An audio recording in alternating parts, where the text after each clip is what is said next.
kun sani gonjawa da hausawa akwai wasa tsakanin kemu, saboda hausawa suka zo first community da suka zo suka zauna shine salaga, sai akwai gonjawa kuma wurin.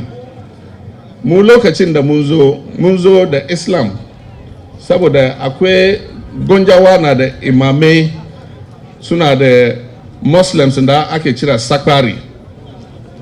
Don shi akwai wani firan da zai maku ku abokanin wasa mu kar tashin hankali ya zo ciki. Wai ga wani imam ya fito Nigeria ya zo Hausa, sai an ce buban imam ya zo. Don shi imam gonjan wanda ke duba masallacin sai a ce an ce wani buban imam ya zo, to shi dai na ba shi hanya shi ya yi sallah.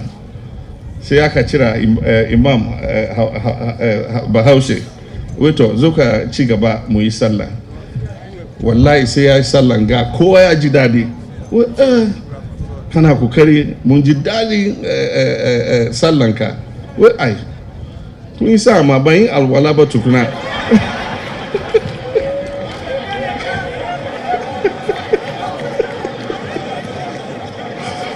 Wallahi wai da na yi alwala, wallahi da kun ji daɗin sallah. Aka kama buga. Wanga ba tashi hankali, na gode kwarai. We can do better. Allah ta ba His Excellency John Ranar Mahama. Ban ji taben ba. Atakbir.